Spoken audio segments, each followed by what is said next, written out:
sur la moitié nord du pays et des nuages sur le reste du territoire. Les maxima seront compris entre 3 et 8 degrés. C'est la fin de ce flash. Merci de nous suivre. Très belle matinée. Chérie, t'as trouvé tes cadeaux ? Presque. Viens, on file au Knopf Shopping. Il y a tout pour remplir la hotte. Jouets, déco, parfums et la parade de Noël avec le Père Noël les 20 et 21 décembre. Sauvé. Knopf Shopping, Ashmead et Pomerlock, le plein d'idées cadeaux. Parade des Père Noël les 20-21 décembre. Fermé les 25, 26 décembre et 1er janvier. Joyeuses fêtes. Impact FM, l'inforégion avec Olivier Tomezzoli. Le sapin de Noël du Palais Royal a été coupé hier matin dans les Fagnes. Un sapin Malmédia est fourni par la province de Liège. Gros subside pour la rénovation de la place Saint-Romain à Stavelot, plus d'1 740 000 € pour redonner vie à cette place emblématique. Et on joue au foot ce week-end. Coup d'œil sur le programme dans ce journal également. Vendredi 5 décembre, le développement des titres de l'info de l'arrondissement. Présentation Olivier Tomezzoli. Bonjour à tous, on commence par cette découverte explosive. Cela faisait longtemps quand même. Ce sont plusieurs grenades, sans doute de la Deuxième Guerre mondiale, qui ont été retrouvées en début de semaine sur un chantier à Bertherath, c'est sur la commune de Bulange. Le service de déminage a été immédiatement alerté pour évacuer en toute sécurité ces engins qui peuvent encore être très dangereux, même plus de 80 ans après la fin de la guerre. En tout cas, si vous découvrez des engins de ce type, n'y touchez surtout pas. Appelez la police de votre zone qui fera le nécessaire pour éviter tout danger en appelant, le cas échéant, le service de déminage. Direction les Hautes-Fagnes, entre Offray et le Mont-Rigui, à quelques centaines de mètres de la route de la Baraque Michel. C'est là que la province de Liège a déniché le sapin idéal pour le Palais Royal. Comme tous les 3 ans, c'est la province qui est chargée de fournir le sapin qui trônera devant le palais à Bruxelles. Ici, c'est un superbe sapin qui appartenait d'ailleurs à Malmedy. Il se trouvait sur un terrain communal. Malmedy qu'il a cédé à la province. Il a été choisi par Jean-François Évrard des services agricoles de la province de Liège. Le sapin idéal, oui, parce qu'il a une hauteur correcte. Donc on nous demande un sapin de 18-20 mètres pour qu'il soit en dessous du balcon au palais.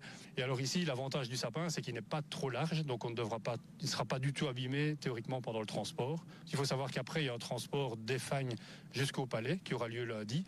Et il faut 4 mètres maximum, question légale, pour le transporter sur la voirie. Alors, il ne faut pas l'abîmer. On ne l'abîme pas parce qu'on le replie, une branche est flexible, donc on replie les branches gracieusement avec l'aide des élèves cette année. Et alors, convoi exceptionnel 4 mètres, une escorte, donc tout ça administrativement est en ordre. Après concertation avec le garde forestier et la DNF, nous sommes en Fagne, donc on vient. Nous ne sommes pas venus avec des véhicules. Donc nous essayons de prendre un sapin en bord de chemin. Et avec tous les accords préalables, on a ou on n'a pas l'autorisation de le couper. Et pour le couper, alors, vous l'avez entendu, elle chouchoutait ce sapin. Ce sont les élèves de l'IPEA de l'Arrêt qui s'y sont collés, bien aidés.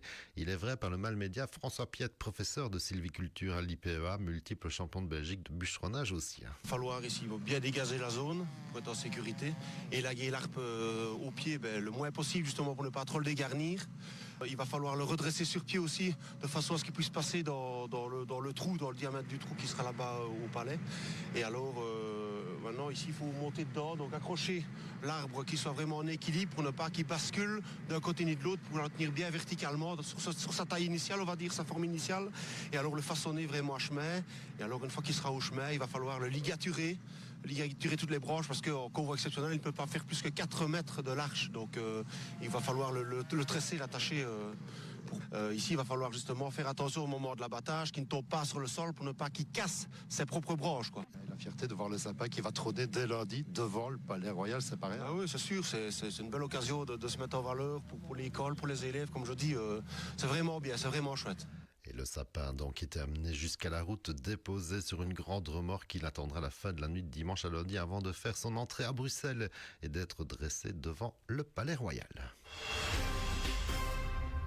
À Stavelot, la place Saint-Romacle va pouvoir changer de visage, en tout cas s'offrir une belle jeunesse, et cela grâce à un subside de quelque 1 740 000 € de la part de la région wallonne, soutien financier destiné au projet de redéploiement urbain. Ce projet vise à redonner à la place son rôle de cœur urbain, plus convivial, plus accessible et capable d'accueillir davantage d'activités sociales et commerciales, précise la région wallonne, et on se réjouit déjà de voir le résultat. On a joué au foot hier soir. Quelques résultats qui intéressent nos équipes et la nouvelle défaite en première provinciale de Sarre face à Wans-Bazois 0-1. En 2C, victoire de Rocherette face à Franchimont et le nul de Saint-Vite face à Arzé. En troisième série D, pas de vainqueur dans le duel entre Elsenborn et Jalais, un but partout. Les germanophones qui décrochent tout doucement de la tête. Au programme de ce prochain week-end, un nouveau beau derby samedi en première provinciale entre Malmundaria et Sarre. Coup d'envoi à 20h. Derby qui a déjà un tout petit peu commencé sur les réseaux. Les Dragons ayant promis aux Sartois qu'il n'y aurait pas de castagne après le match. Et la transition est toute trouvée. Direction Ster-Francorchamps qui accueillera le Croatia Wandre demain soir également. Chaude rencontre au programme là aussi. En deuxième série C, déplacement demain soir pour Stavelot à EYB. Offray se rendra dimanche après-midi à Arzé. En troisième série D, grosse soirée demain samedi avec tout d'abord l'autre derby entre Malmundaria B et Sarre B. Coup d'envoi à 19h30. Le choc entre les deux premiers, Oudler face à Trois-Ponts. Coup d'envoi à 20h. Au même moment, Bellevaux tentera de se refaire une petite santé en déplacement au FC PNB. Seul match de dimanche qui nous intéresse, c'est la rencontre entre l'Alliance Haute-Fagne et l'Onsen. Et enfin, en quatrième série F, on notera que Stavelot reçoit Stambert demain soir, dimanche à 14h30. Le derby entre Wem, Fémonville, le leader, et Ster-Francorchamps. Voilà pour le beau programme qui attend les footeux et les supporters. Et on termine avec une petite pensée pour les enfants, petits, moins petits, gentils et parfois un peu moins gentils aussi. Mais demain, c'est Saint-Nicolas, en faisant un vœu que tous les enfants puissent avoir quelques étoiles dans les yeux pour l'occasion. Tous les enfants donc, un vœu pieux certes, mais il est parfois beau de rêver d'un monde un petit peu meilleur.